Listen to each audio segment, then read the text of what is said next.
YouTube channel. I'm Miss Lala, and today I'm here doing an interview with the lovely Miss Paula Bordenkecher. She is an educator and author, and we're just going to chat it up today about her hair and her brand new book.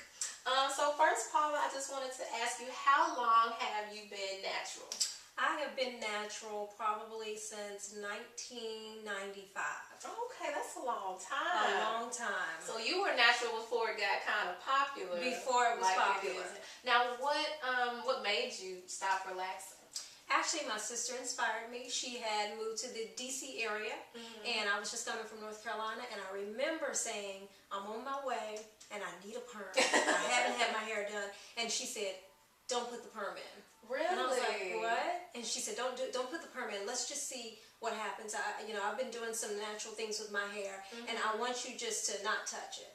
And so once I got here, I saw that she was braiding her hair, she was plaiting her hair, she was doing all these beautiful things with her hair, and then she had a friend who was a beautician who also had been natural for a long, long time, and they just kind of ushered me into the whole process, and I just never looked back from there. It was such a beautiful experience. So it was kind of a gradual thing. It was very gradual, and it was almost like a rebirth. It was me getting reintroduced to my hair, and I was really excited about it, and I got so excited that the more natural hair that I saw, the more anxious I was to get rid of the relaxed hair. And so finally, I just told them, just cut it off. Cut off all of that. And so I had about a couple of inches, but I wasn't afraid. I've never really been afraid to cut my hair. I've never been afraid of it being short, long, whatever. So I was excited at the prospect of running my fingers through my hair. Oh, wow. Yeah. That's encouraging. It was really exciting. But it looks so healthy. Now, I noticed you do wear it straight sometimes, and I wanted to present that to my viewers who do like to wear straight hair, so you can see that natural hair can be straight and healthy. I'm not anti-heat. I think straight hair can look great on people. So how do you maintain your natural hair? So I normally go to the beauty shop, and a lot of times during the colder months, I do have them shampoo it, and they do a blowout, and then they flat iron. Okay. I'm very careful about the amount of heat. The person who does my hair is very careful about the amount of heat and the temperature that they put on my hair. And then normally going towards those summer months is when I love to wear it puffy. I love the twists and the plaits and so on. So I kind of go back and forth because it's really important for me to maintain that kink in my hair. So I never want to wear it straight for so long that I do lose the kinkiness to my hair. So your hair still shrinks up when you wash it? It definitely still shrinks when I wash it. Now I want to show you a close-up view of Paula's hair, but she has lovely, I would say about bra strap length hair, and like she explained, is very versatile. She can do a lot with it. Okay, well, you said that you go to see a stylist. Have you ever had any bad experiences at a hair salon? Yes, I have. As a matter of fact, a couple of summers ago, my husband and I had just come back from the beach, and I didn't feel like shampooing my hair. We had just come off the road, and a friend of mine said, why don't you go to a shop near her home and just pop in, walk-ins are welcome, and let them shampoo it and blow it out or plait it up for you. So someone recommended this Someone place? recommended the place, and they had been. And so I walked in, and I'm always very upfront with the fact that my hair is natural, so that I don't overwhelm anyone. And so I did go in and approach the manager and ask, was there any chairs open? Was there anyone available to do my hair? And by the way, my hair is natural, so that when it is wet, it puffs up. And the manager or the stylist actually said, that I was referred to, said, well, what happens when your hair puffs up? I mean, she said, is it soft, or is it curly? What does it do? And I was taken aback. And so in other words, do you have good hair? Yes, she was asking me, was my hair European? And it's just really interesting because my husband, who of course is white, was standing outside the shop very puzzled because he said, I don't understand, this is an African shop. Why would, what, this is ridiculous.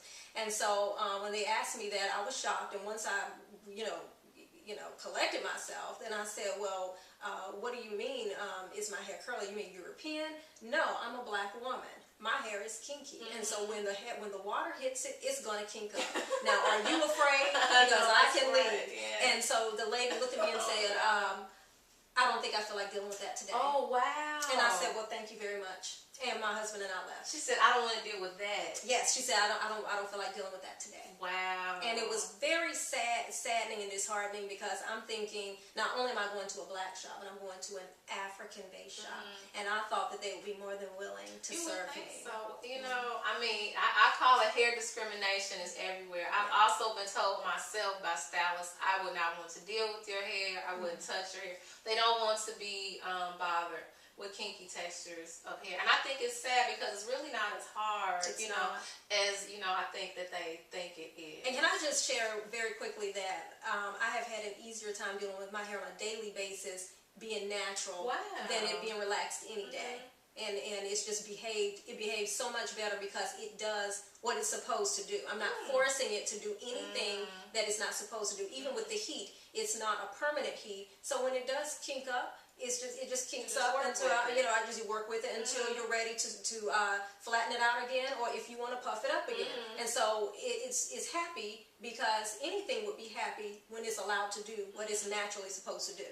You know, I just love your attitude about that. I think that's what it's all about, just letting our hair do its own thing. So like she said, in the summer months, she's not trying to press it, and make it go straight. She's wearing the more naturally textured styles. And even if it starts kinking up, while she's wearing it straight, she just works with it. And I think that's key to all the naturals out there. If you work with your hair instead of trying to work against it, you'll have a much easier time. Now, I want to also talk to you about your new book. I also just wanted to show you guys that, we have women out there who are natural, and we're making moves in the world. And Paula is actually a published author. Can you tell us about your new book that's out? Yes, the book is a children's book, geared to ages 5 to 10, and it's called The Adventures of Casey 4 Moons Ago. And the last name 4 Moons Ago is interesting, because it deals with a situation that happened a long time ago. So that's where it's inspired, 4 moons ago. And so it deals with a girl angel who is just busy running around heaven, and she witnesses the fall of Lucifer and 1/3 of the angels in heaven. And so she's busy, she's nervous, she's wanting to be a big girl angel, she's wanting to be effective, she's questioning whether she's doing the right thing. So it's great for children who are, any child basically, who needs that boost of self-esteem, and also just teaching good character, loyalty of friendship, and making good decisions. And she's just someone who would be a good friend to any child. Oh, that's great. And the holidays are coming up. I think I've looked at the book. It looks great. I think it would be wonderful as a gift for your children, or for the children that may be in your life. If you are a youth pastor at a church or a minister, perhaps it's something you can use at your ministry. So check out the link in the description box if you'd be interested in purchasing that book. And I would like to say I'm not an affiliate. I'm not associated with that book selling, but I mean, Paula has great natural hair, but she also has the talent of writing a book. So I just wanted to put that out there for my viewers, so you can know what's going on in the lives of us natural ladies out here. So thank you for checking out my YouTube, and I hope to see you next time.